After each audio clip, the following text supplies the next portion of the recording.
All right, joining us now in the studio is David Des Roches. He's a professor at the Thayer Marshall Institute. Dave, thanks so much for being with us here on Al Jazeera. Let me ask you first, we're now on day 6 of this conflict. There have been more than 2,000 strikes by the U.S. and Israel. There have been hundreds of Iranian missiles and drones that have been launched towards various countries in the region. What are these pattern of attacks? What do they suggest to you about the true military capabilities on both sides of this conflict? Yeah, good question. So the pattern of attack from the U.S.-Israel side is actually pretty impressive when you consider that they were denied access, basing, and overflight of the GCC states, which are close. So most of these attacks are being launched from thousands of miles away, and they're able to maintain an intensity of attack rate, which suggests that they have air supremacy, air superiority, at least locally, long enough to do that.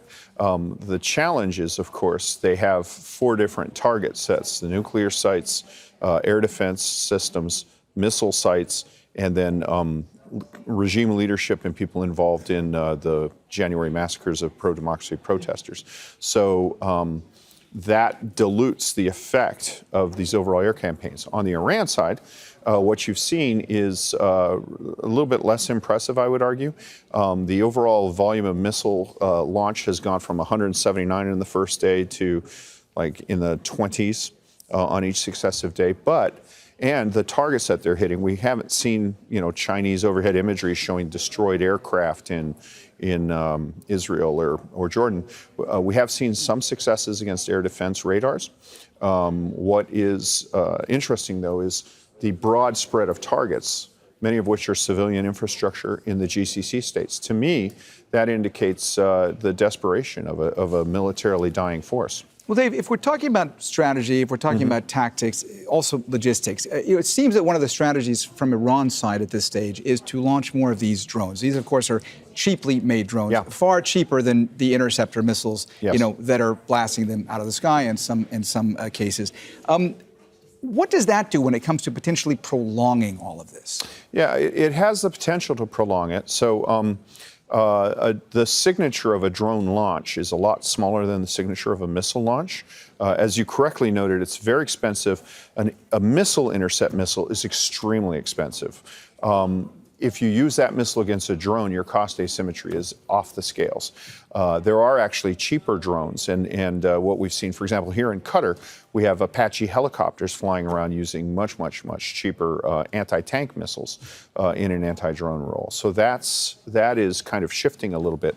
But the big challenge is just that these drones are dispersed mobile, and they're being fired at increasingly at civilian infrastructure that's not really defended. And so these states are having a challenge to meet that. And it's going to be, I think, more difficult to attack than it is to attack missiles, because the missiles have such a launch signature. Dave, when we look at the bigger picture of all this the last few days, there's a lot of talk, speculation that, Iran, one of the reasons that they're launching these attacks on energy infrastructure, civilian infrastructure in the neighboring countries, that one of the reasons they're doing that is to put pressure on GCC countries to then, in turn, put pressure on the U.S. to stop all of this. But then you have others that are suggesting that the U.S. wants to see these countries confront Iran militarily. Now, we've seen statements from Gulf countries. They don't want to get involved in this conflict, but they've said they have the right to retaliate.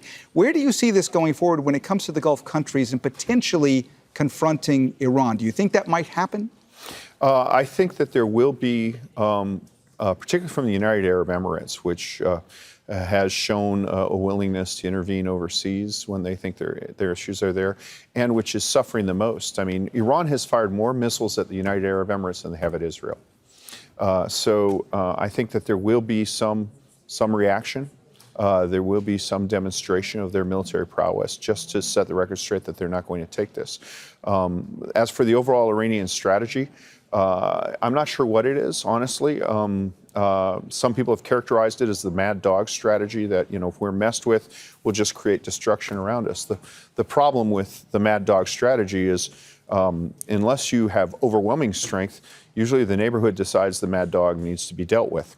And it strikes me as a strategic mistake to antagonize all of your neighbors, and really kind of validates some of the premises that President Trump has stated, which is, this country is dangerous to its neighbors, and if it's allowed to accumulate, say, a credible pathway to a nuclear weapon or an insurmountable advantage in ballistic missiles, they will seek to control the neighborhood. Dave, we've heard different rationales by various American officials as to why this war started. Yeah. We've heard what some people would call a shifting narrative Yes. as to why the U.S. entered into this conflict.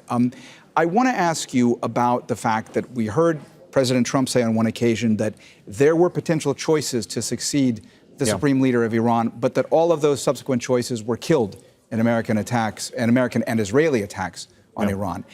If America wants to effect regime change and is only employing this aerial campaign, many are saying in order to do that, you have to have boots on the ground. Yeah. Do you foresee that happening? Is that where we're going when it comes to the future of this conflict? American boots on the ground in Iran, potentially? No, I don't think so. So first of all, we've heard conflicting views from President Trump himself. So that lack of coherence in public messaging shouldn't surprise anybody who's been watching President Trump. The Trumpian Republican Party is very different from the George W. Bush Republican Party, and in large part, it is a reaction to the George W. Bush Republican Party, in particular the invasion of Iraq. And I was very struck by Secretary of War Hedgeseth in his remarks. He actually said explicitly, we're not going to have Paul Bremer here, renouncing a senior official from an earlier Republican administration.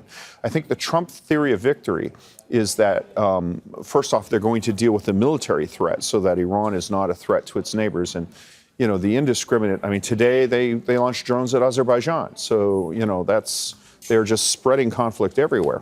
That is validated. But once that threat is gone, the Trump theory of victory is, okay, we've gotten rid of the threat. We're keeping the sanctions in place, turn the heat up economically, and eventually the Iranian people will decide who runs Iran. That may only give us an 80% solution from an American perspective, but it'll be more enduring because it comes locally. The Israelis will probably differ with us on that, and they may be more active. But I think that everybody realizes that to have a full-mounted invasion would take a year to mobilize and is just politically death for anybody. All right. David Des Roches, professor at the Thayer Marshall Institute, thanks so much for joining us. Great to get your insights. Thank you. Don't miss out. Get the full picture. Subscribe to Al Jazeera for reliable news and expert insights. Like, share, stay ahead.